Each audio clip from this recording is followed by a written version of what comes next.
have been completed, which means that either the facility has been constructed, or it involves new machinery or equipment. These have been procured and installed, or if it's been an expansion of production, that expansion has started. A further 77 projects are currently under construction. So we've got the yellow metal trucks there, and there's bricks and cement and dust all over the place. There are 28 projects that are going through early stage preparation. So this is where it's now at bankability stage, or architects are putting the finishing touches. Environmental impact assessments are being evaluated. So it's really at the point where it's about to take off. And 26 projects are progressing slowly. And that's largely due to economic factors. It may be changes in market demand compared to projections at the time. When we've looked at the total value of money that has actually flowed from the bank accounts of the investors or their financiers to construction companies, firms that supply machinery, some 450 billion rand has been expended from the pledges that have been made. That's about 40% of the total. The pledges received in the first 4 investment conferences, so by the conference that we held last year, amounts to roughly 95% of our 5-year. I want to illustrate a few projects that were announced previously, give a little bit more a feel for the connection between an announcement at the investment conference and what happens in the economy subsequently. So let me take the example of Isuzu Bakkies. So Isuzu is a Japanese owned original equipment manufacturer, and they had made a commitment to invest 1.2 billion rand in expanding their operation in South Africa. Members of the media may recall that a number of years ago, General Motors departed South Africa, and they had a plant in the Eastern Cape. We worked with Isuzu, and they took over the plant, and they've been producing there, and they've now expanded their production lines. And on the 7th of April last year, the president launched the new D-Max Bakkie in Gqeberha in the Eastern Cape. And this investment of 1.2 billion rand supports direct employment of 1,000 workers. And the investment itself will have a consolidated value add of 2.8 billion rand through the life cycle of the Bakkie production. Isuzu now exports that Bakkie to 24 countries. And there's been an increase in the output of the plant since the launch by the president. We now have 110 units produced per single shift, and the company expects to increase production over the next couple of years. So that's an example of car manufacturing. There are other examples of it. I can point, for example, to Ford's announcement previously that has now resulted in this last number of months in more factories opening up in the Tshwane Special Economic Zone. And while we'll provide more details of it at the investment conference, that there are now 10 factories that have opened and are providing some components to the Ford Ranger vehicle that is produced here in South Africa. Now, shifting from the production of vehicles themselves to components, which is another key job creator for the South African economy, and also an opportunity for South African investors to. Members of the media may recall that a company called Met Air had made a commitment at the investment conference to invest 1.4 billion rand. So last year, the president opened the factory in Kwadukuza. It's a significant plant that now employs of the order of about 4,000 workers. And they make these wiring harnesses that enables vehicles to be controlled. You have also other products in that range, being headlights and taillights, injection molding, and a number of other projects of that nature. So this was quite a significant investment because it's been so labor intensive. It's provided so many jobs to South Africans, mainly women, in Kwadukuza. If I take a few examples that are not related to car production, and I want to give the example of SAIC.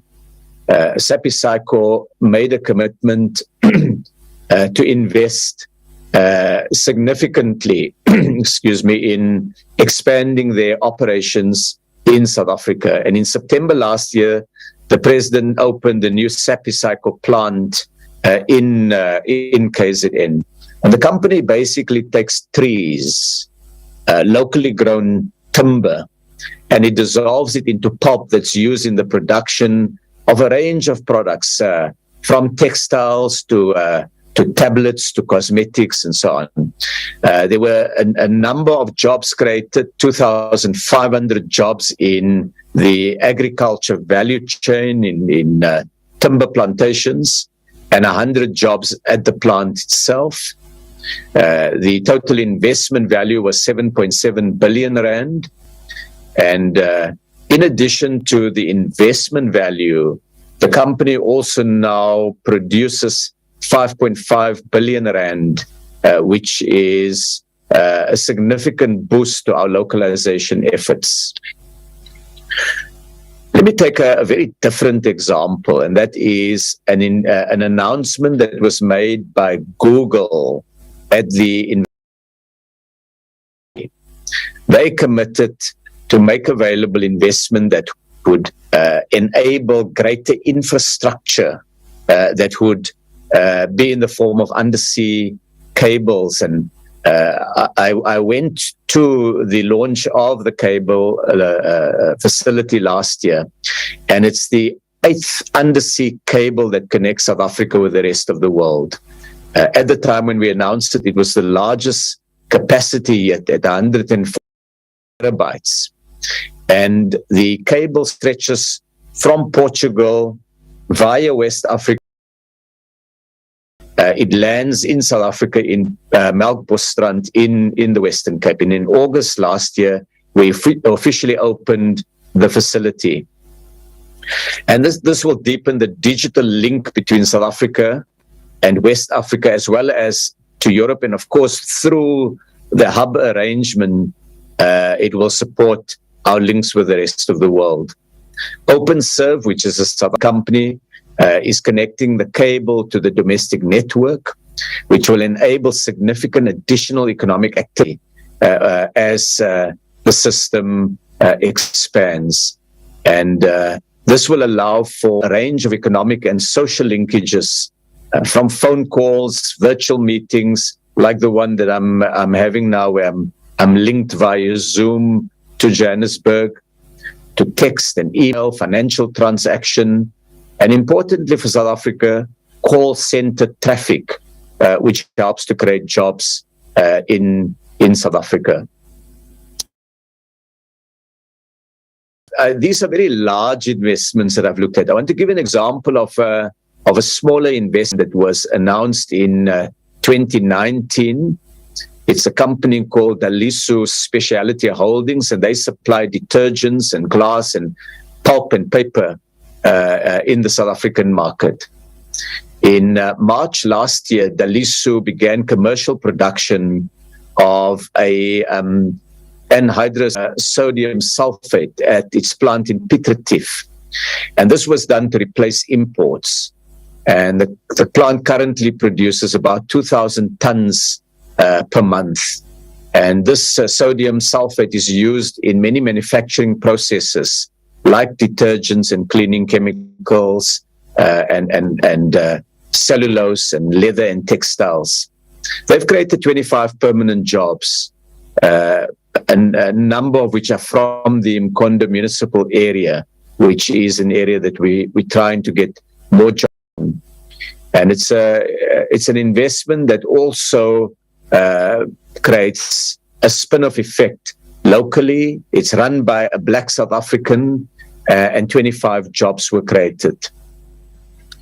To move from manufacturing of products that go into value chains to the manufacturing of products that build the physical infrastructure, I want to cite the example of Coral Brick.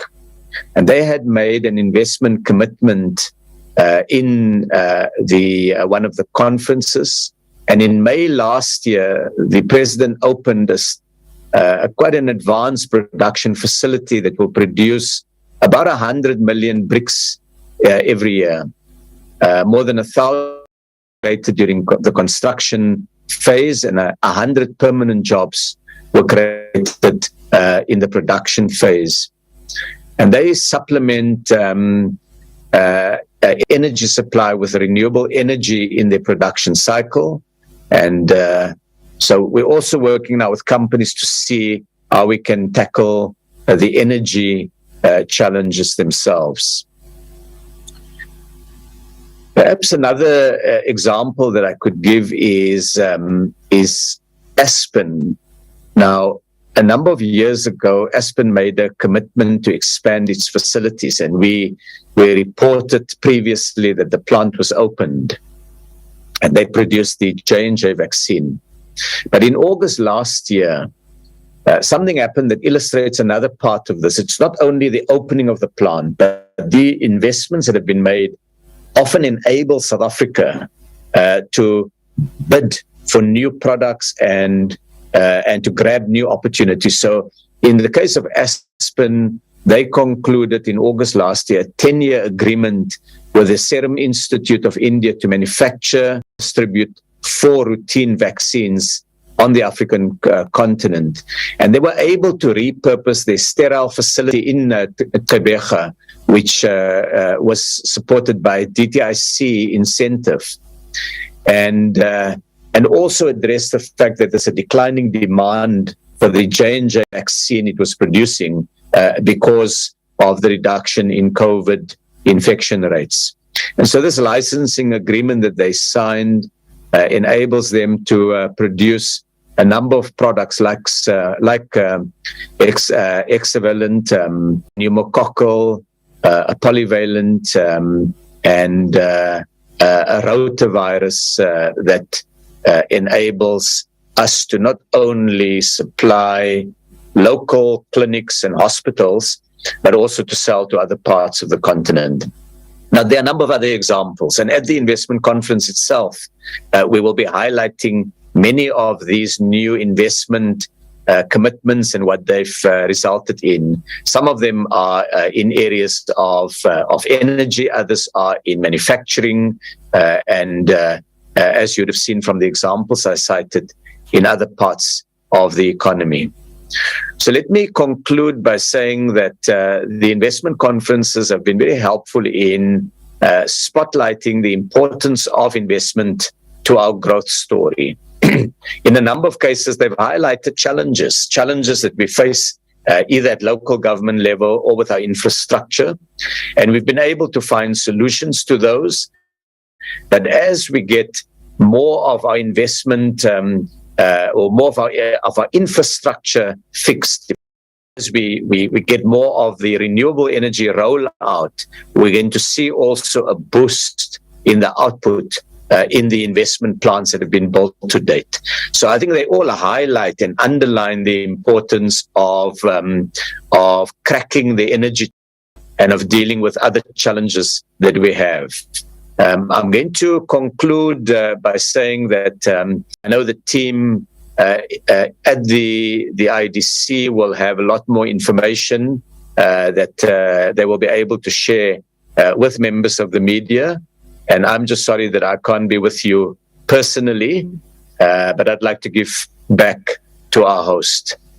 So thank you very much for this opportunity to make a few remarks.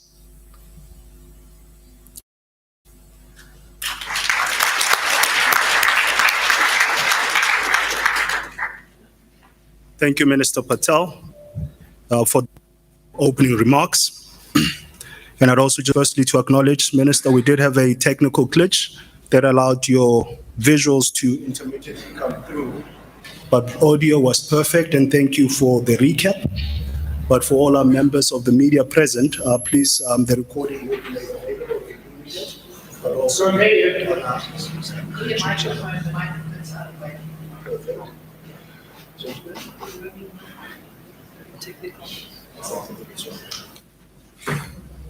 Take two. Is this better? Take two. And if I may,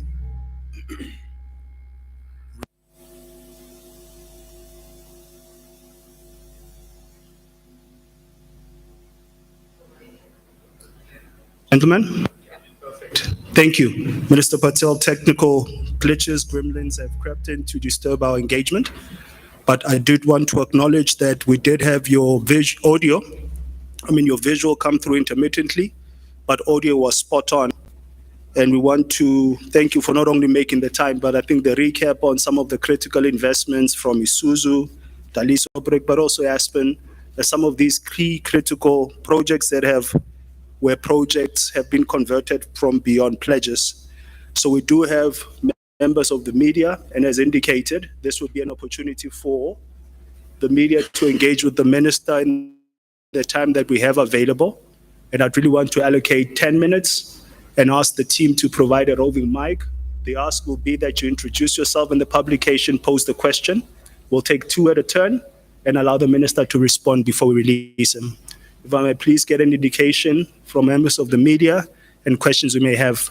John, and then we'll follow through with the table. But please, if I may have the roving mic starting with John Fraser. And if I could have the second mic on this table, please. John Fraser, SAIC Confidential. Can you hear me all right? Just a second. Let's make sure that mic is on. Can you hear me? Please. Okay, thank you very much. It seems it's working better now. Mr. John Fraser from ZA Confidential. Could I ask you two things? Are you confident you will reach the president's target? It looks as if you're pretty close. And secondly, you mentioned investments in the auto sector. You will be painfully aware that there is a great frustration being expressed by South African car manufacturers at the very, very, very slow pace at which the DTIC, missing its own deadlines, is coming up with a new framework for supporting South Africa's transition to NEVs. Can you tell us when you're going to do this, if you're going to do this, if you've given up? That these are SAIC-related questions. The industrial questions Yeah, the minister raised the auto sector. The auto sector is an important investment. This is an investment conference. Therefore, my question is relevant, and I would appreciate a reply, please. Okay, second question. Thank you. Minister, I just have two questions, please. My name is Paul. I'm from Bloomberg News. So my first question is, this is the 5th investment conference that was hosted by President.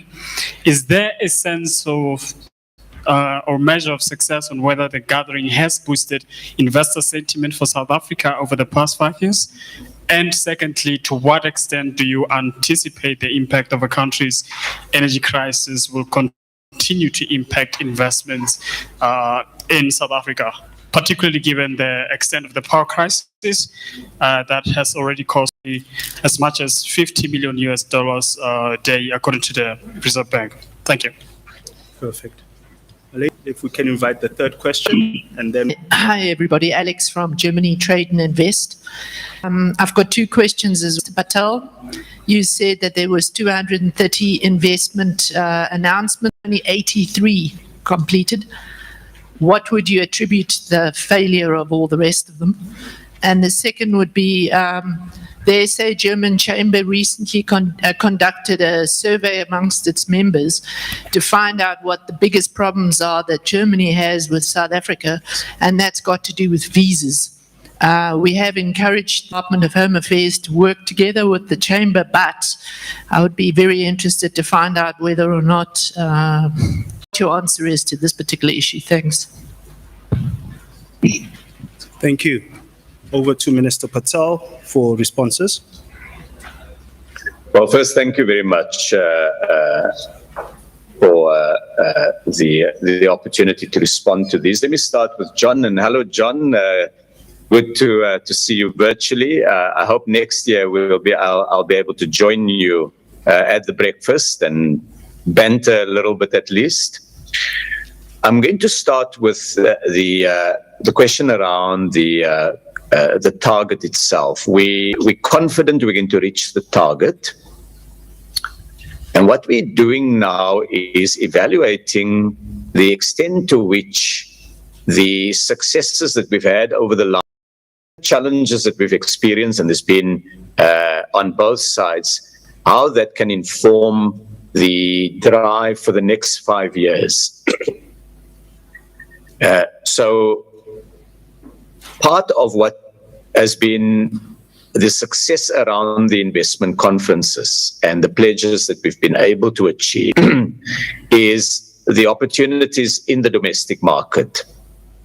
Looking forward, over the next number of years, there will be a whole new opportunity that will arise from the African Continental Free Trade Area. It's going to open up significantly new markets to products from South Africa's industrial base, but it will also give opportunity for critical services, finance, legal, retailing, and others to expand in other markets elsewhere on the continent. And so in the next phase of the investment drive, it will be to try to coordinate more actively the role and the actions by private investors with what we are doing on the trade front, so that as opportunities arise from the AFC FTA, there's a lot more communication and working together with industry players, because it's going to be without question an enormous opportunity, but it will come with its own challenges. And so in the period ahead, it will not only be to set a new target, but also to see how we can achieve a greater focus on unlocking opportunities elsewhere in the African market.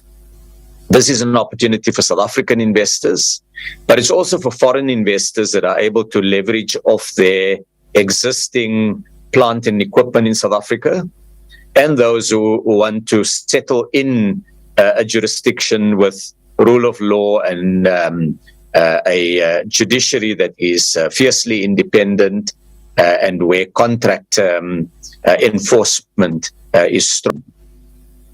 On the auto sector, John, I had a meeting together with the Minister of Finance with the auto industry about a week and a half ago.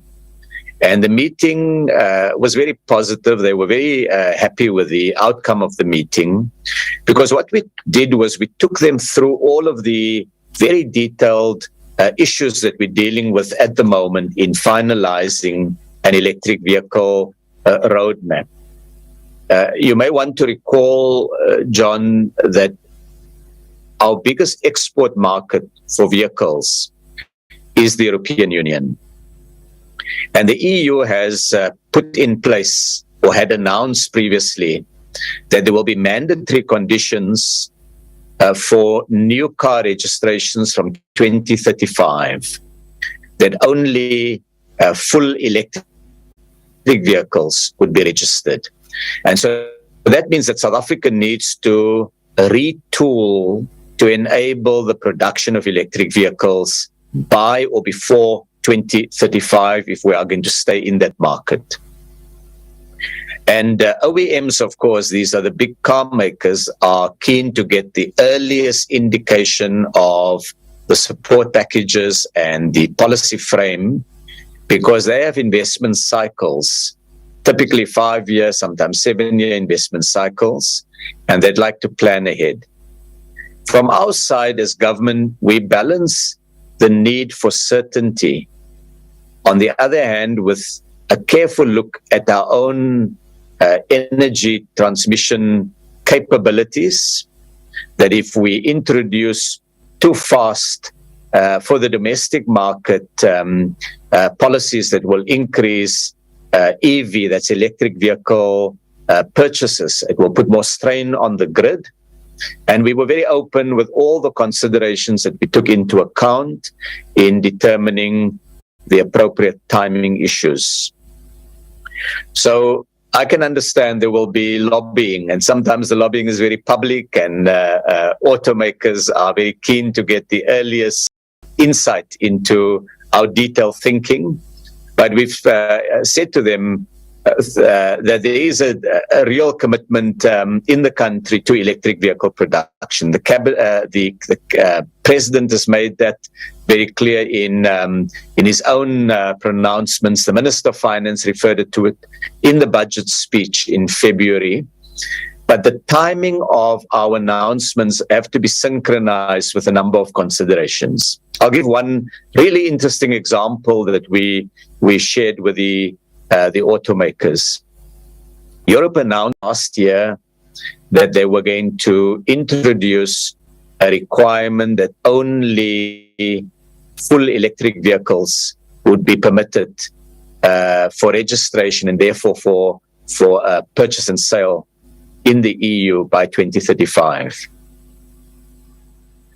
But when the implications of that really sunk in within the European Union itself, German automakers were extremely worried about what that will mean for jobs throughout the auto system. And so the German government had put forward a proposal for more flexibility on the arrangements that the European Union was to adopt. And it led for a period to a deadlock, no agreement.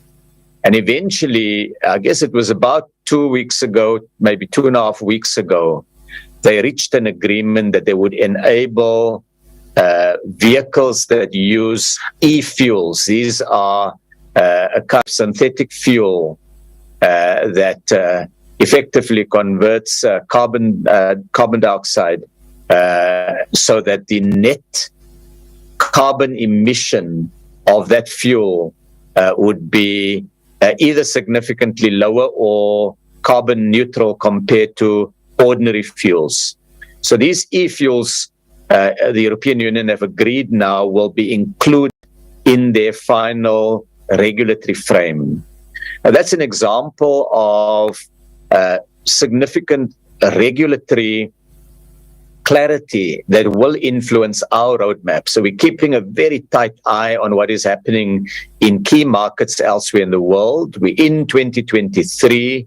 We know that for the largest of our export markets, the European Union, that the key date by which we need to have electric vehicles in place must be 2035. We've looked at the United Kingdom. They have a more ambitious target. They hope by 2030 a mandatory electric vehicle requirement in their domestic market. And so we're calibrating the timing of our announcement, the extent of the package and policy certainty that we would bring with our own domestic market. How soon do we want to get a higher uptake given the energy challenges we face? And I think the car makers left that meeting with a lot more clarity and a lot more, shall I say, confidence about the roadmap. When we did the original roadmap, we had said that we sought to publish a final framework within a period, and we had hoped to achieve that. But the regulatory environment globally changed. and South Africa's domestic challenges with energy deepened. And any policy that we make, we've got to think through carefully so that that policy announcement can be sustainable. So, John, I want to assure you that the electric vehicle plans that government has to support the private sector in making that transition is firmly on track. Turning to Mpho from Bloomberg question. Mpho, first, there's no question in my mind that the investment conferences have boosted sentiment, investor sentiment, and it's done so for a few reasons. The one is, in a number of cases, the investors have had access there to the head of state and to members of cabinet. We've had these breakaway sessions, which have been very helpful because in a number of cases, the dialogue between individual firms and cabinet members have provided a larger group of investors with more clarity on the direction of policy.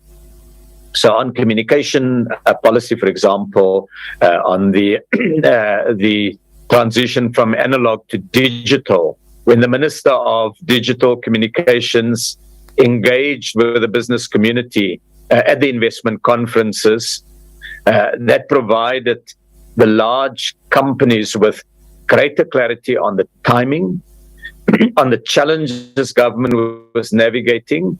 And in the investment conferences, we've also created a facility for bilateral meetings. So that's been very helpful. The second thing has been when large companies have made commitments, and quite significant commitments, it's also encouraged smaller companies to take the plunge, as it were, and see the opportunities in the South African economy.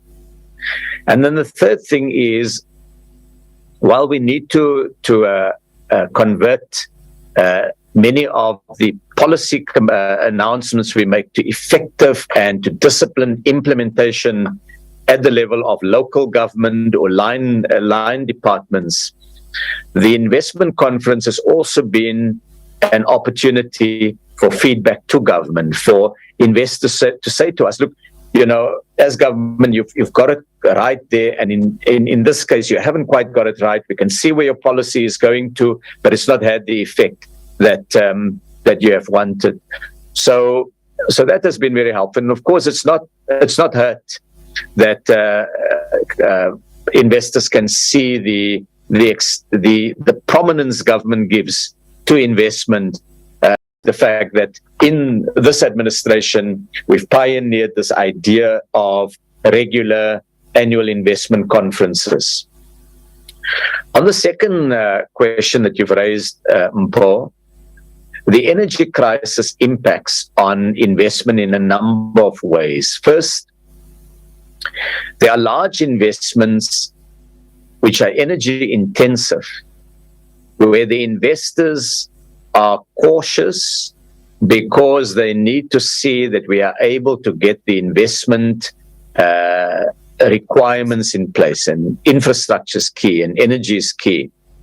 So we've seen when companies have done their feasibility studies, they've carefully evaluated the likelihood of government achieving the targets that has been set. And of course, in a number of cases, the investment commitment will require construction and the putting up of plant, bringing in machinery and so on. So they're anticipating that we're going to be able, over the next 2 to 3 years, to resolve the energy crisis. And as we show more success in bringing renewable energy plants on stream and improving the efficiency of the coal-fired power station, we are going to see that there is more robustness with which investors implement the commitments that they make. The second part of it is that the energy crisis itself has provided an opportunity for new investment in energy-related areas. And there's a good example that we can give with a large investment that was made by a Saudi company in energy. It was an announcement that they had made a number of years ago to invest more in South Africa. And they have now commenced with us. So it's a company called Redstone Solar Thermal Power, and they've committed to invest 11.5 billion rand in what would be the largest single renewable energy investment in South Africa to date. The big part of it is the foreign direct investment component, complemented by domestic investment. And they're building a 100 megawatt tower, what is called concentrated solar power. So it's not the photovoltaic, which is what most of the solar energy in South Africa is. And what's significant about this concentrated solar power is that it includes a 12-hour thermal storage system, which project to, during the day when the sun shines, to generate the energy, to store it, and then for 12 hours that energy is still available to be released on the grid. And they've entered into a partnership with local players. We expect that by early next year, this plant will come into full operation. The third part of the energy crisis is also made investors look at energy efficient technologies and how to tool up their plants such that they take into account the constraints on energy. To the extent that we are able to address our energy challenge rapidly, I think it's going to inject more confidence in the investor community. And I have no doubt that we can achieve more than the pledges we have now if we can increase power supplies. So the energy crisis is not a good news story for investment at all. It is something that does hurt the timing of investment. In a number of cases, I've engaged with large investors that are putting significant sums of money in the South African economy. And invariably, the issue of energy comes up. Most of them are quite bullish. They've had their teams look fairly carefully at the likely energy supply in South Africa. And while they would like us to move with greater speed, they know that the energy challenge will be cracked. We are going to make progress on it. And so they're making commitments for the long term. So if there's a single issue that I would focus on for the next cycle of investment, is cracking the energy problem. That above all, while there are many challenges, we've got to deal with other issues also. Transport, logistic challenges. In some cases, crime is a significant deterrent. Of all of those, the energy challenge remains the paramount one. But we are also likely to see a significant increase in investment in energy in the next cycle. I want to come then to, I think, the journalist was Alex. I had a little audio challenge for a moment there. And if I have your name right, Alex, you pointed to my remarks that 230 projects had been announced and only 83, as you say, as you put it, has been completed. And you wanted to find out, I guess, whether we regarded this as a failure. And I must say, absolutely not.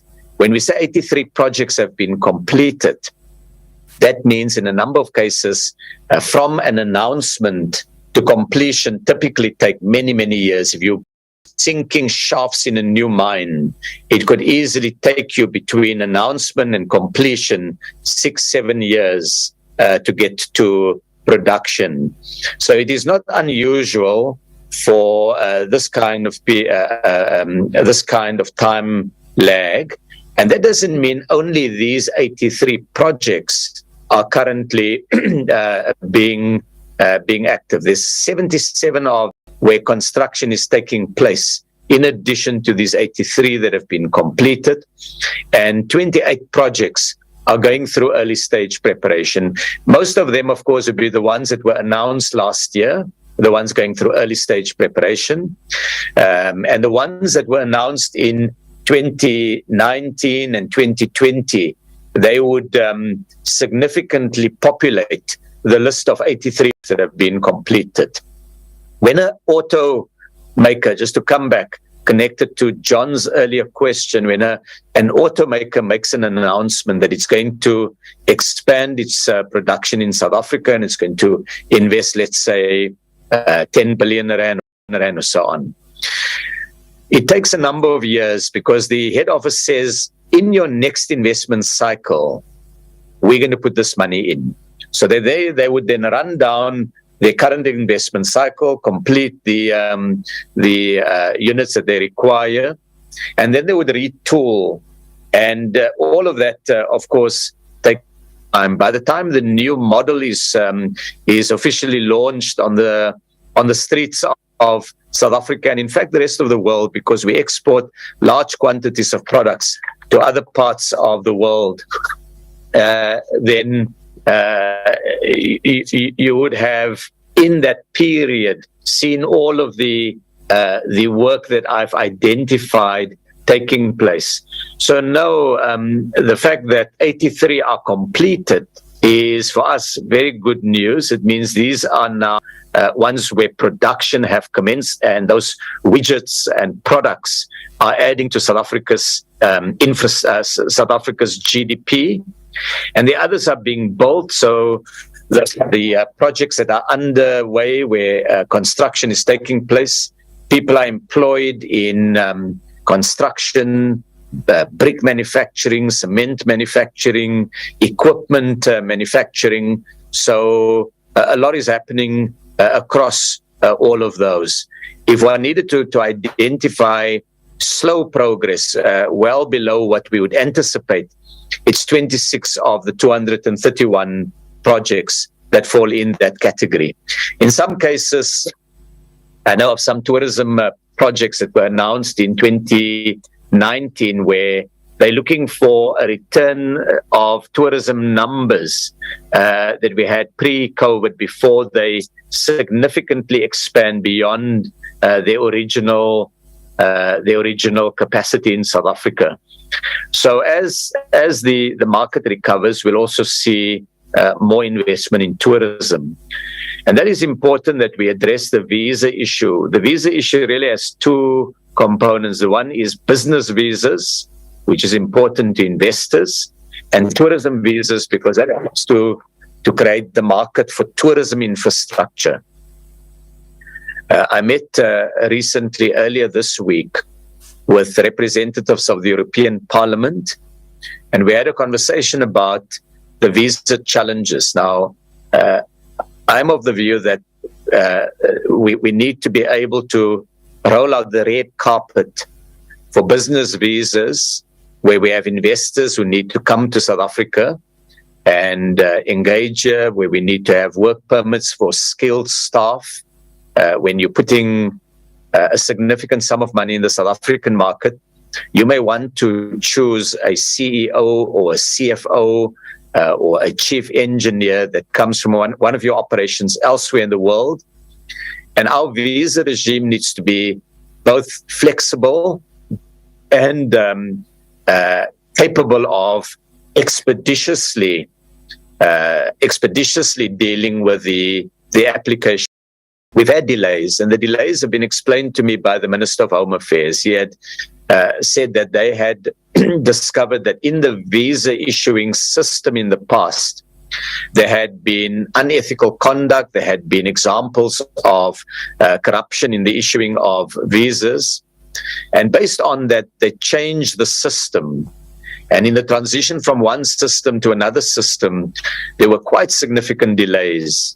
And I've offered that we will make available resources from the DTIC, if necessary, to try to speed this up. So now I have asked Invest South Africa, which is one of the DTIC agencies, and it's run by Yunus Hussein, who I think is probably also linking up to this breakfast briefing. And they have in the past year been able to unblock a few hundred of these visa challenges, if my memory serves me, Yunus, on the numbers. And so we've got now put teams together. I've met with companies when I was in the United States for the conference that President Biden had in December. I met with the U.S. Chamber of Commerce, and they identified areas where there were visa challenges, and I think those have been resolved. But we also have encouraged our sister department to find a systemic solution to, on the one hand, both make the system free of any unethical conduct, but do it with greater speed. And it's a point that Minister Motsoaledi completely takes. He's an enthusiastic supporter of this idea that we need to be able to improve the speed with which we issue visas. And so in the very short term, we've put the interim arrangement in place of Invest SA helping companies to secure visas. And as news travels about it, more companies are reaching out to Invest SA. But I see that as a temporary solution. The permanent solution must be a system that combines integrity with speed. I hope that has answered the questions that has been put to me. And I would like to wish you a really successful engagement with other members of the IDC and the PIC, the investment envoy, and the team from the presidency. So thank you very much for this opportunity to talk a little bit with members of the media.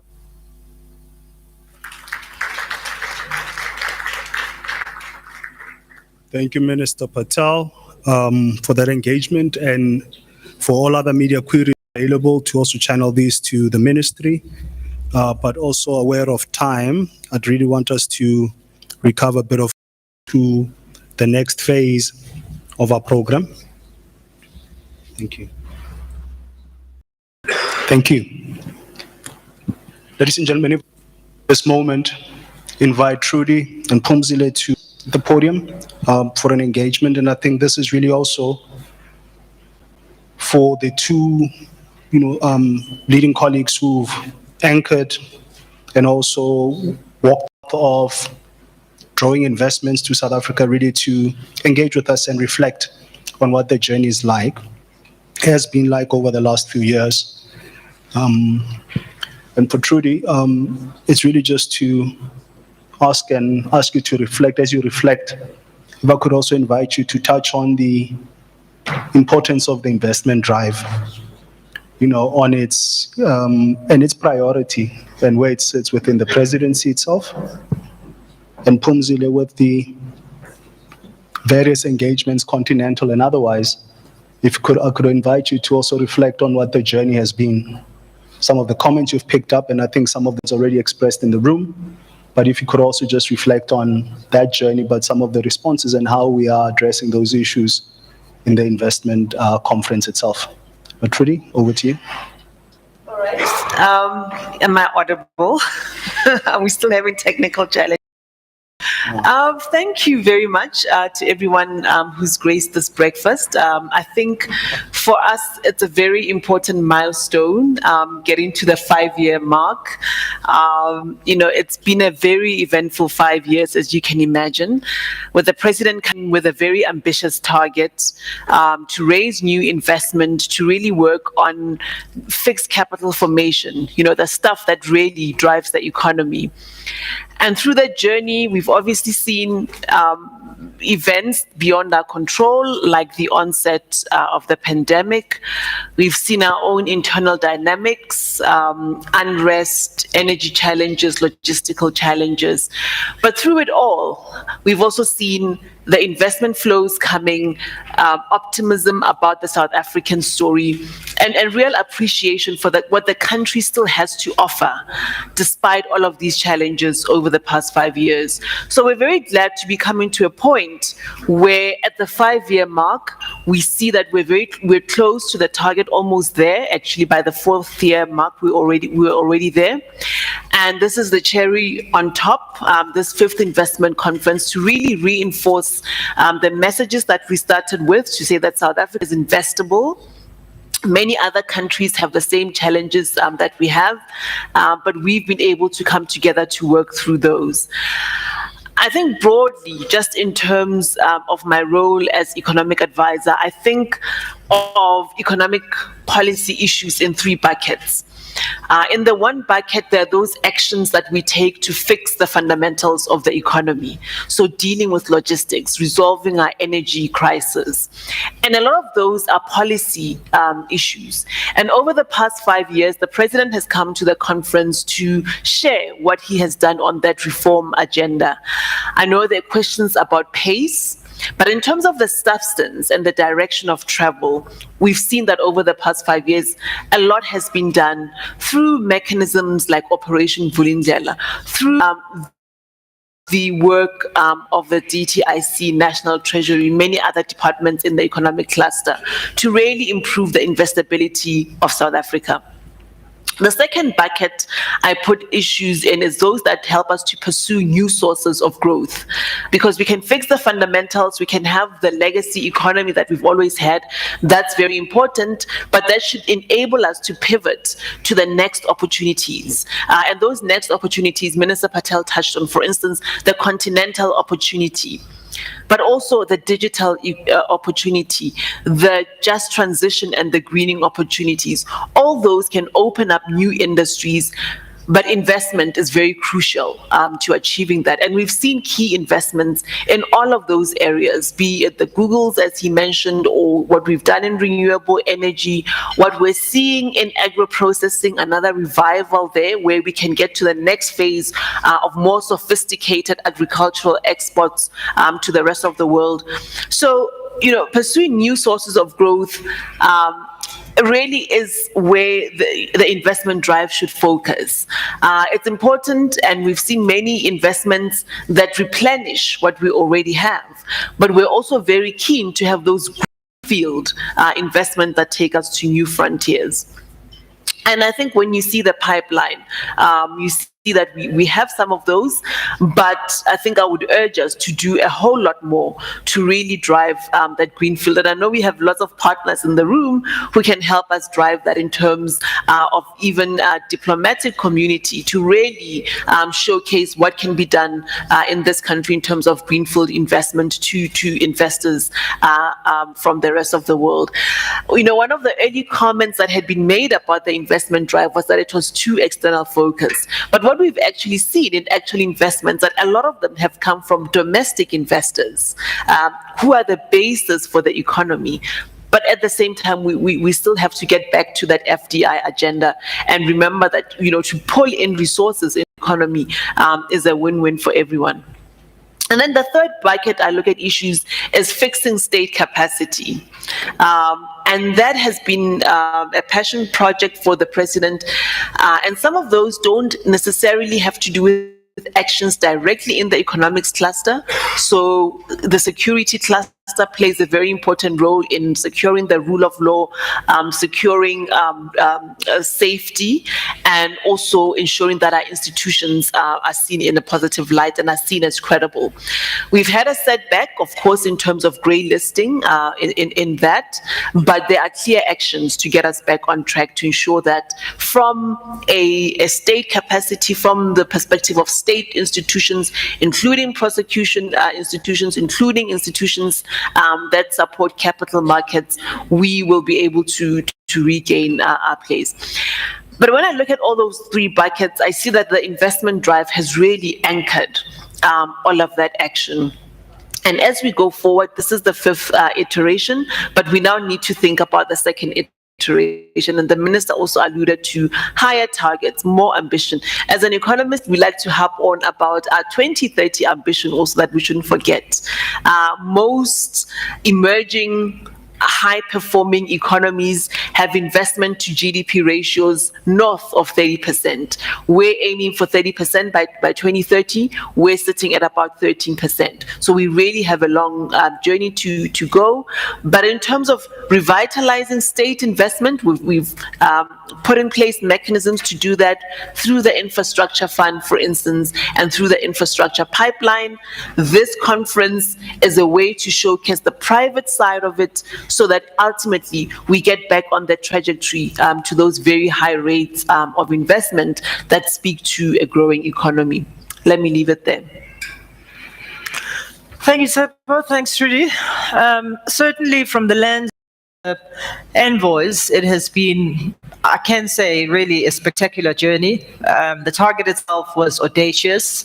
For a president to publicly go out 5 years ago to say we will be raising 1.2 trillion rands, $100 billion, was a statement itself. The fact that it came at a time when the South Africans were at a very low ebb. If I reflect on some of the initial engagements, these were very hard.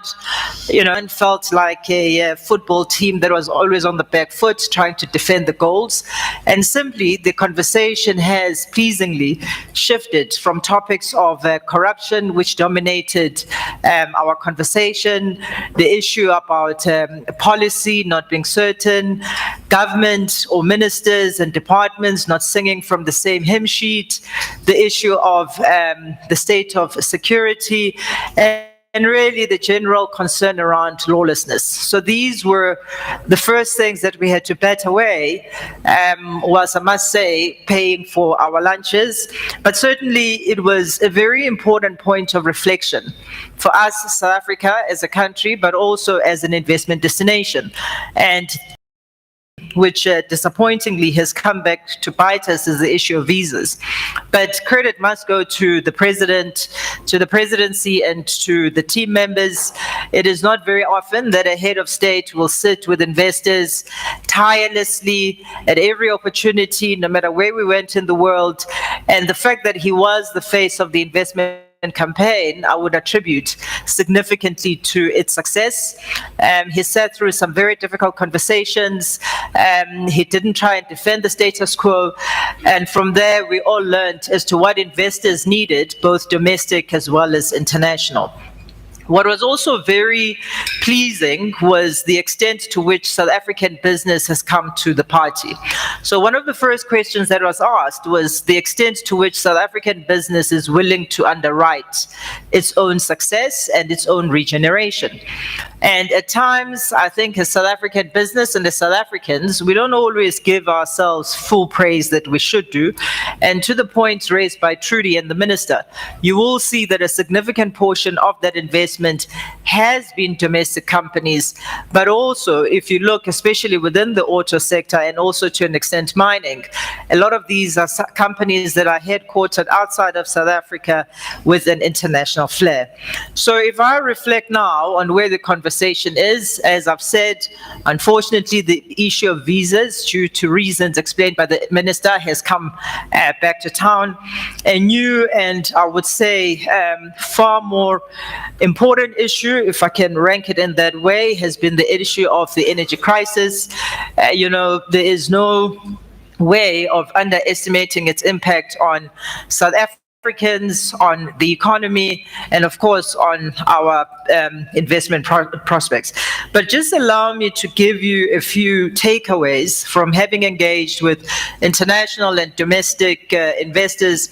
Having sat through a lot of meetings, made many presentations, attended the investment conference, gotten many calls of jubilation as well as of absolute annoyance. Key takeaways for me have been that South Africa continues to be a very key investment destination. Ladies and gentlemen, the one thing that we should never underestimate is the diversified nature of our economy, which is something that you don't find readily within this continent. Secondly, the issue of very competent skills within the South African set. You see it across all of the industries. We rank as one of the best in finance, in logistics, as well as many other industries where you see extensive private sector has been the number of jobs that have been created. But underlying the issue of jobs has been the new technologies that have been introduced, new industries that we talk about, particularly renewable energy, which we all know will bring with them new technologies and, importantly, upskill South Africans as we move towards the fourth industrial revolution. Evolution. So all in all, from the lens of the envoys, it has been a real reminder as to why, as South Africans, we must always rally behind the vision of greatness, optimism, and never forget that despite all of our challenges, as a country, as a people, and as a society, and as diverse as we are, there's a whole lot more that we still offer on the global stage. Thank you.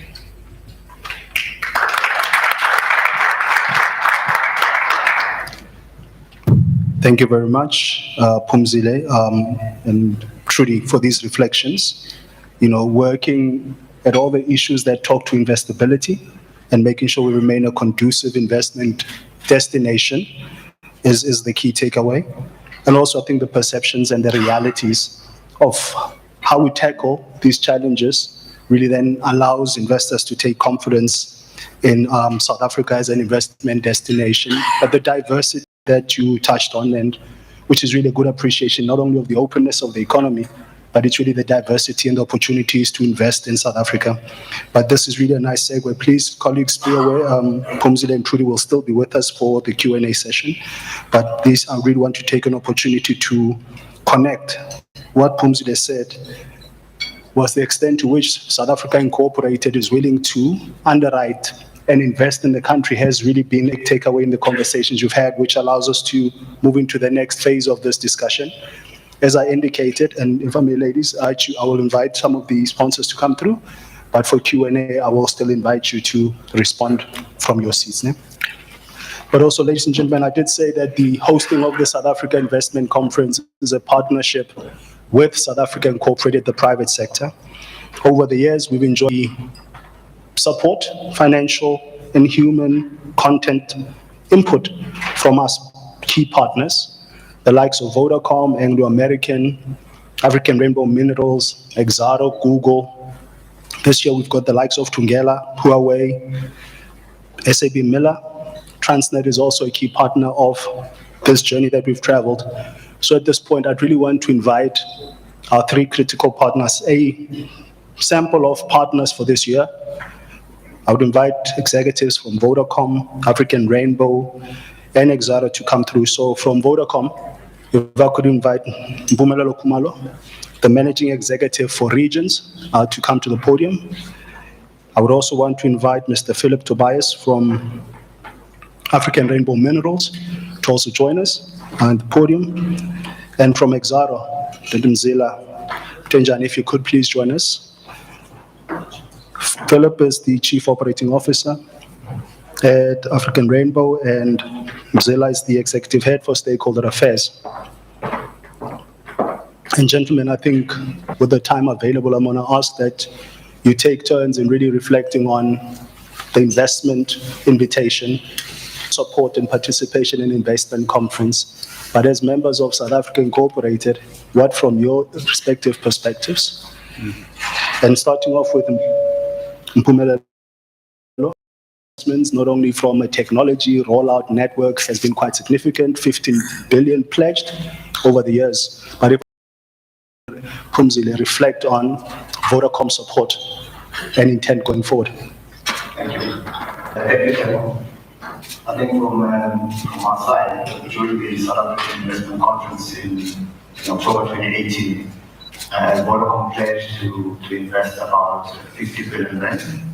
That was for the expansion of our fiber and mobile networks over a period of 5 years. So today, we are proud to announce that we have achieved that. We've delivered on a pledge of 50 billion rand. If I just look at what we've achieved over a couple of years, it's actually over 50 billion rand more than what we pledged for. That was the expansion of our fiber, 4G, and 5G network. Okay? So if I just look at our substantial investment, what it has created, we look at results in terms of the expansion of our capacity in our network, to manage the surge and the data demands that we've noticed on our side, and also the resilience. We know the energy crisis is quite a challenge across all the industries. So resilience is very critical for us, and also network quality. And we have to make sure that our customer experience is exceptional. So, but also, if you look at this, is that we also invested in the modernization of our network and IT infrastructure.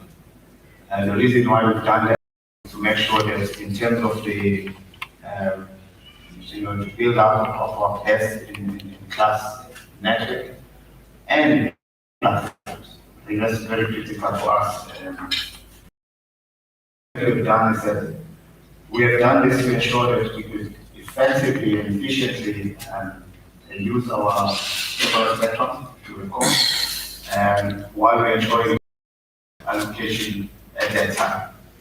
So Vodacom's investment is undoubtedly actually helped the creation of employment opportunities, thousands of cities that we have seen, but also on top of that, we see that in terms of the hundreds of small, medium, and large enterprises that go through the build of our new sites over the period.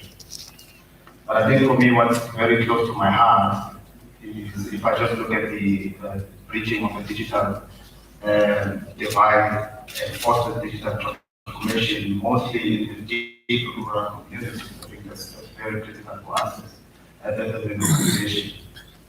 We have also increased the voice, data, connectivity, and access to information technology, particularly in municipalities, government departments, we have schools, libraries, hospitals, and clinics. So that's very, very moving for us. So the other thing that as a company with deep local roots, we are committed in playing a very critical role in ensuring that we help the country's economy grow and strive. So I think what we're saying now is Vodacom, we're looking forward to further investment, and we have also to play a part, not just as a sponsor, but also as a committed investor in the economy. So I think, yeah, thank you. Thank you very much, Mr. Program Director, and also to our Honorable Minister, distinguished guests, and ladies and gentlemen. I mean, being from African Rainbow Minerals, we are proud to continue to be part of this SA investment conference as an employer, community builder, and also as a strategic partner, who basically have a global impact in this country. I mean, being part of the mining industry, just to give an overview, that in the calendar 2022, I mean, the industry basically accounted for about 7.5% of the GDP, and almost $1 trillion of total value, in mineral produced. So the industry, just as a global scale, employing close to 500,000 people, and really having impact on about 5 million, dependents on that. But just zeroing in onto ARM itself, I mean, we did really pledge, and it was at the back of making some investment. One of that was an investment after basically acquiring one of the assets, which was a mine that was basically closed down, in 2017. Most of you will know Bokoni Platinum Mine, to a value of about 3.5 billion rands. And we also upfront, made a commitment that we will be reinvesting close to 5.1 billion, into basically setting up that mine for the future. I mean, it was previously owned by Anglo American Platinum and Atlanta, And in 2017, they basically put it on care maintenance because it was not really economically viable. So we saw that with the potential, it's the second largest ore body in the platinum space, second to Mogalakwena. So we are currently busy with those studies. And what is this going to do? I mean, obviously, this is going to reignite that economic activity within that space. I mean, the issue of contributing positively to the national agenda, which is to address the high unemployment rate, so we will be employing between 2,500 to 3,000 employees, and there will be a lot of economic activities, through the procurement processes and also the participations, from the housing, the hosting communities, and also other players. I mean, what we'll be doing as well, just empowering the community. 5% of that value will be given, as an empowerment portion to the communities, and also there will be a portion also to the workers as well. So that is not only what you are doing. I mean, we also pledged to invest some more capital in our existing mine, one of the mines that has been the lead in the PGM, Two Rivers Platinum, where we are joint venture partners with Impala. So we have really invested announced an investment of about 5.7 billion with expansion of that project, basically expanding the mine and also expanding the employability as well. When that happens, obviously with the proceeds that comes, the community to benefit, the partnership with the municipalities and also with the government as well. And in the Northern Cape, we have really been busy in a project of really upgrading the Valga-Mahara line that basically delivers and supply water from the Val Dam into the Northern Cape. I mean, you know that the Northern Cape is one of those dry provinces. So the phase 1 of that project is nearing its completion, but there will be a further investment on the phase 2. And who are going to be the beneficiaries of that? On the phase 1 already, there's 36,000 households that are already benefiting from that because of the supply of this water, and also the industry as well, because for us to mine, water is a very key component of that. And we are continuing not only on that. I mean, you all know that there have been challenges, as we mentioned here tirelessly, ESCOM challenges, and also issues of Transnet rail as well. So on the ESCOM side, we're also looking at obviously the renewable energy announcements that we'll be making in due course because of some internal processes that are underway, and also continue to collaborate with Transnet. We believe that we can basically be able to overcome anything. So that's basically the contribution and the meaningful contribution and the value that we really want to add to this country. Thanks. Thank you very much, Philip. Thanks, Paul, and good morning to everyone, and thanks for this opportunity. I think where I want to start with this is really just articulating what we believe is the country's dilemma that we're trying to deal with, and summarizing it with the fact that you've got a population growth which is higher than the economic growth. And the consequences of that, I think, is what is manifesting in the many challenges that we're seeing. And so that's how, as Exxaro, we're seeing our strategy as a company.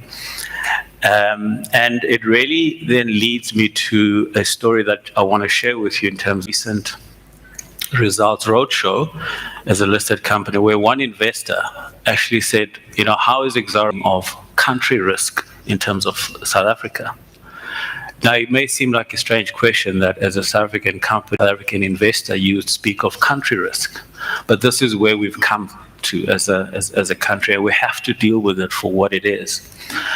And my response to that was that Exxaro is a South African company, born and bred, and has been developing as a South African company since 2006 from a merger of several companies, one built by entrepreneurs, black entrepreneurs, Sipho Nkosi, amongst others who you will know, contribution from major South African companies, amongst which is Anglo-American, that have given birth to the likes of ARM, to Exxaro where it is today, and many others such as Anglo-American, BHP, and so forth. And so from our perspective, there's strategically both a commercial, business, and moral obligation and commitment to continue to invest in South Africa.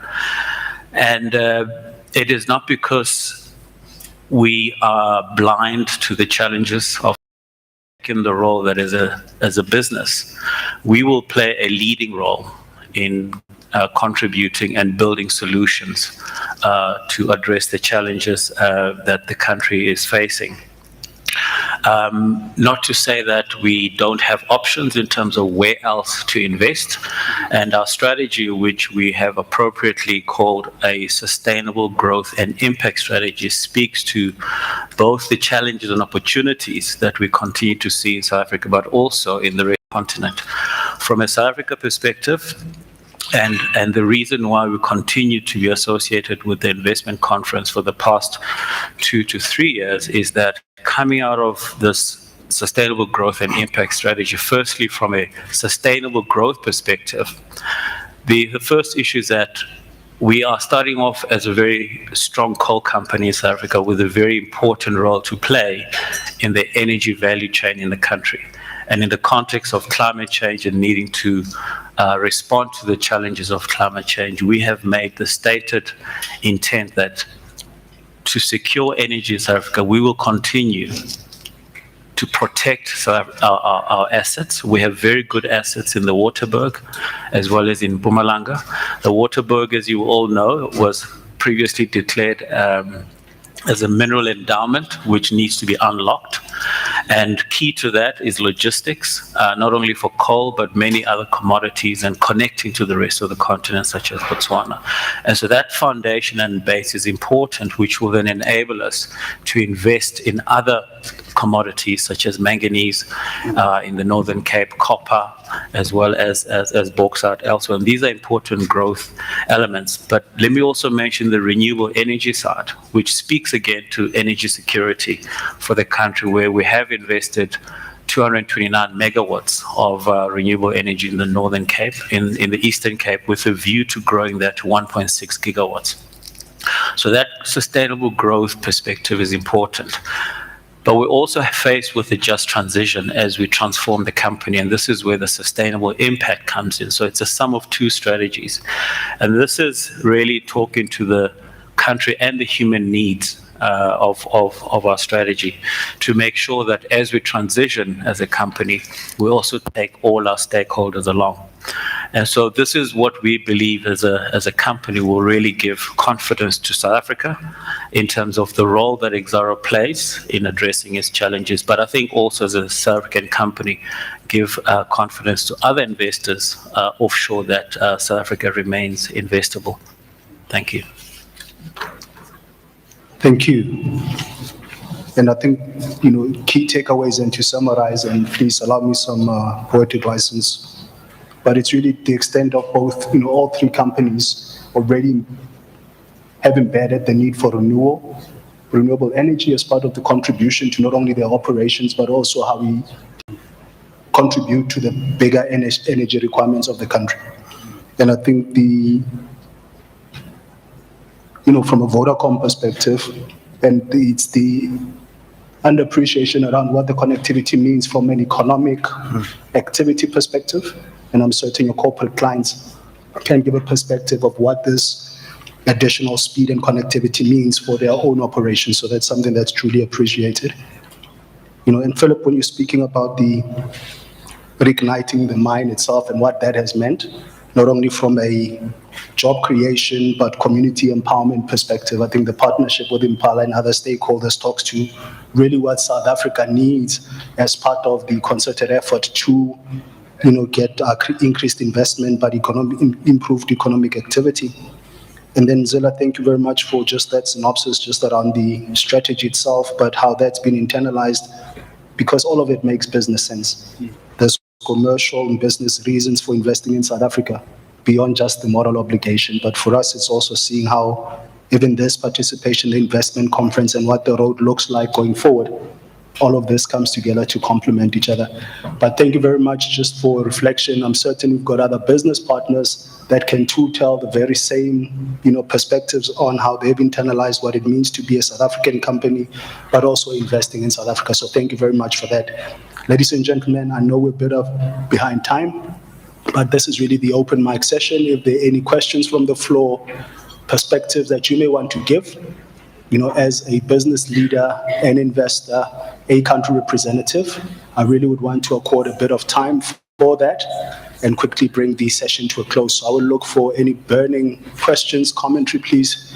We'll then get it over mic to you. And then it is to our panel, also to Phumzile and also to Trudi. Open, please. Any questions?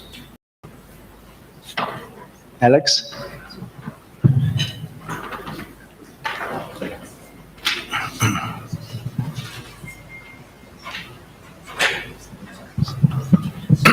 Appreciate that. Thanks. Sorry, I'm an ex. I like asking questions. Actually, this question is for the two ladies, Phumzile and Trudi.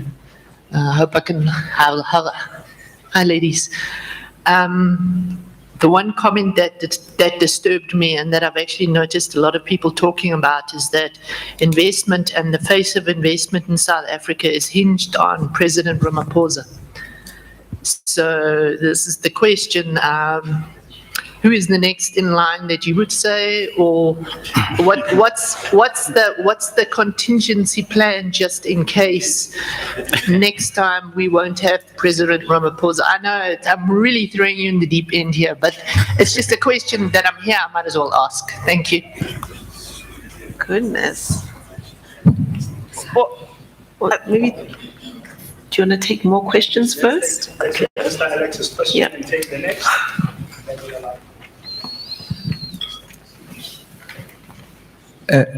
Good morning, ladies and gentlemen, and thank you so much to the program director. Firstly, my name is Tinashe Mpasiri. I'm a journalist with INI Africa Media. I'm also a member of the Banking on Africa's Future Network, as well as a member of the Justice Under Rule of Law. Firstly, I'd like to commend the sponsors of this particular initiative, the SA Investment Conference, as well as the efforts that the government of South Africa is doing in as far as promoting investment in South Africa. And one key thing that I would actually like to raise, and particularly to the investment envoy, I've noted that 11,000 millionaires have left South Africa in the last 10 years, and one key reason being the destruction of wealth. And one thing that I've actually understood over time is that economic development is a mirage absent the rule of law. And you can look at the animal kingdom in itself. There's no rule of law and there's no wealth. And when you look at investment in itself, when people actually are leaving the country, millionaires leaving the country, that in itself is capital flight in a way. And one element, if you look at promoting investment, the regard for rule of law is very fundamental. And we've been, the Minister Patel spoke greatly about the rule of law. The investment envoy also raised the same sentiments. And over the 5 years of the investment conference, has the investment conference actually been able to promote the rule of law to ensure that when you look at corporate actors and those particularly interested in investing in South Africa, the rule of law is taken center stage in ensuring that even civic organizations that promote the rule of law are included in such conversations to ensure that even the conduct of those who ought to uphold, to defend, obey, and respect the Constitution as the supreme law actually undertake that. Thank you.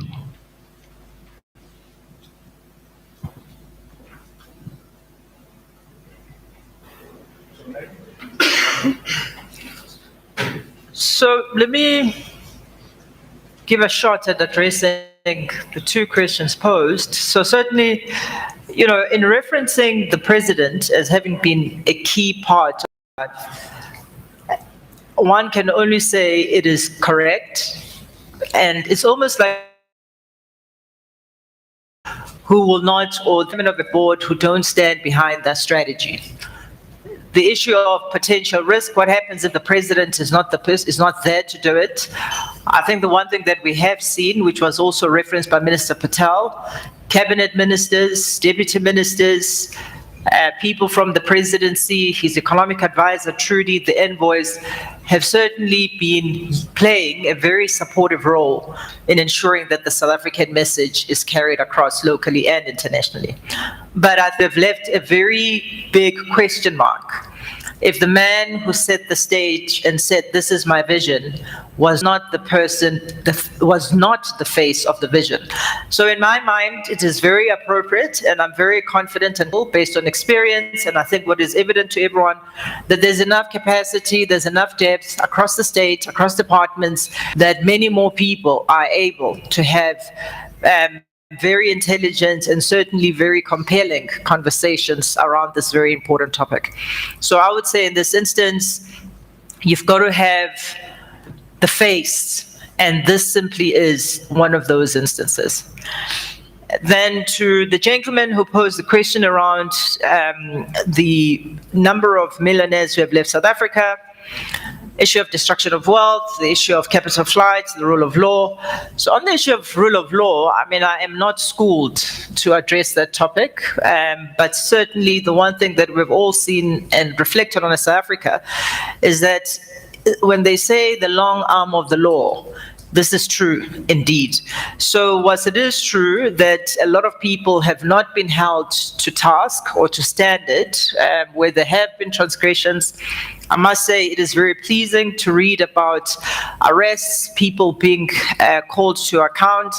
And I must say, from what we have seen, where there have been issues of unruly behavior, people stopping construction, which has been very prevalent, we've had a lot of support not only from the police ministry, but certainly from the relevant provincial governments themselves. They have taken this upon themselves to engage communities, to engage leaders, and of course to engage those who find themselves on the wrong side. But I think as South Africans, a loss of a South African for any reason is always a sore point and one of reflection. But we must also accept that in the world, the mobility of people is something that we will expect. There's something that is not unusual. But I do take the point that in a country where we don't have a plethora of high net worth individuals, the loss of such people does cause a dent. But I would say that in people migrating out of South Africa, it is not always a given that there's also 100% financial migration. A lot of people actually don't live in this country, continue to be investors in this country, they continue to have investment interests in this country, they continue to own property and various other investment assets.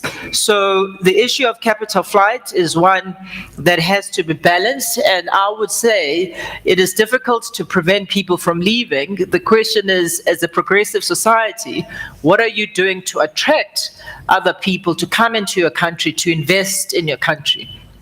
But certainly, my view about these things is, you know, we shouldn't see it as the beginning and the end, but certainly it's important that we do address the underlying causes. But as in China and other parts of the world, we are not the first, and we certainly will not be the last. Thank you. I mean, I don't even know if I've got much to add to those eloquent responses. But on the question, I suppose, of key man risk, what happens if the president is hit by a bus? I think, you know, that's a valid question. But I think the point has been made that he has to be the champion and the advocate of this program, and also that he's backed by institutional knowledge and capability behind him. I mean, when he goes to engage with investors, he's briefed by different departments, different entities, and he himself has also set up new entities within the state, like the infrastructure fund, to carry the investment mandate. So I think there's a healthy balance between the very important leader being present, but also being backed by institutional depth. On the questions by Tinashe, I mean, I hear you. I wasn't familiar with the statistics that you gave on millionaires who are leaving South Africa, but I think it's clear the first line of action is to halt the bleeding to the extent that one can, to the extent that we create an environment where we even attract wealthy people from other parts of the world and certainly keep our own. So that's in the work that we do to generally fix the state, fix the investment climate. Some of that will have the effect of keeping wealthy people within the country. But secondly, to the extent that you can't prevent this, and also to the extent that some of it might even be designed to be an isolated country, for people my generation to go out into the world in some ways is a good thing. But the question is, how do you keep engaging the diaspora? There are many countries, many other countries, India comes to mind, that are very good at engaging Indian citizens around the world who've made a mark and are CEOs at top companies in other parts of the world, including in richer economies. So that's also been something that we've been keen to do, to talk to South Africans who've left in different waves, even those who left during apartheid years. We've seen some investments from the likes of Patrick Soon-Shiong, for instance, very young, but is a billionaire elsewhere, who's come back to plow back investments into the region. So those are the kinds of things that I think we can do to mitigate against that perceived loss of wealth. I agree with everything you said about having the strong rule of law, and we're seeing a reckoning with the prosecutions coming from the State Capture Commission and other aspects. We've seen, for instance, consultancies and companies paying back money, some of them being blacklisted for a period. So there's certainly a reckoning with that period. And I think more broadly, in terms of rule of law, we also see that when government puts out policy, there sometimes is legal contestation, which is respected. Government makes its case to the courts, and if it does not prevail, government withdraws. So we've seen even in this week, the ESCOM situation, which could be justified but was not accepted by the citizenry, and through a very open process was withdrawn. Similarly, with state of disaster, it had played the role that it needed to play, and so did not carry on indefinitely. So I think we see that even in the practice of policy, there is constraints that are imposed by legality. Thanks. Thank you very much. My name is Ali from the Nigeria High Commission in Pretoria. Now that you talked about businesses living, billionaires living, right? I don't talk about the billionaires, I want to talk about the money living. Your policies around capital repatriation. What is there anything, I can move my capital back home after investing? And I'll give you an example. I work on an investment desk back at the High Commission, and I have a friend of mine, a businessman from Nigeria, who wanted to come to South Africa to invest in the estate management space. But unfortunately, after some investigation that he had, he said to me, if I invest my money in South Africa, it will be difficult for me to move my money out of South Africa. And I think this is a platform that will explain to me, to tell him the right information he needs.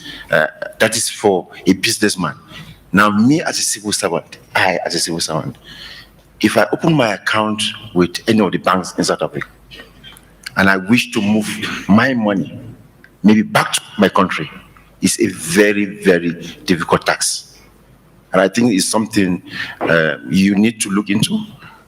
And then advise appropriately on how to move forward. And then the most important thing that affects many of us in Africa, in Nigeria, the issue, Minister Patel did speak about visa. You are looking at it from a very small scope of the impact it has. And I'll give you a very clear example. There's an investor who We got a contract to supply ammunition back home in Nigeria to fight the insurgency that we had. It took him 6 months to get his passport back without visa because he wanted to come to South Africa to buy this ammunition from South Africa. He had to move to Europe. And again, if we speak within the context of the AFCFTA, we said Africa is trading within itself 1.4% or whatever percentage. And with these issues of visa, I mean, we need to wake up. I thank you.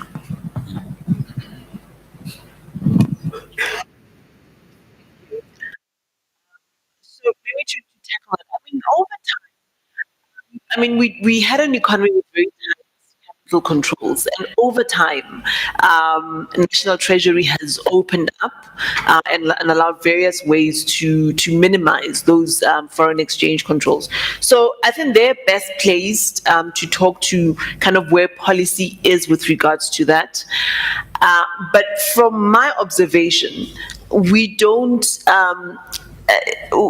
have an onerous regime compared to what we had, say, 20 years ago, but there can always be room for improvement. And so I think if I'll take back the feedback in terms of people still finding that they're challenged. I think there's two things. There's capital control and foreign exchange control, which has liberalized significantly.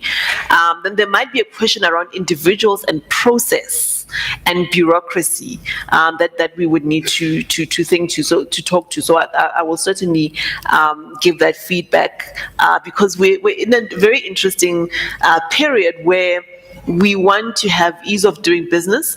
At the same time, we actually have a lot to prove in terms of money movements, money laundering, etc., those regulations as a country. So we have to balance kind of opening up versus also maintaining that credibility in the global financial system.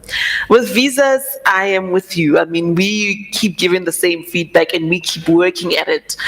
So we've had various initiatives in the presidency to try to unlock that and to have a different way to assess risk, which doesn't inhibit the free flow of people, business people, tourists, where there's legitimate reasons for movement. So that we are working on quite earnestly. Thanks. Thank you. Ladies and gentlemen, I'm cognizant of time. I want to please ask for indulgence that we wrap up. So I'd like to say thank you, not only to you and the time you made available, but the engagement request this morning. Trudi Makhaya, Umelelo, Philip, Zila, thank you very much. Thank you very much. Not only the engagement, but the exchange of ideas to all our commentators.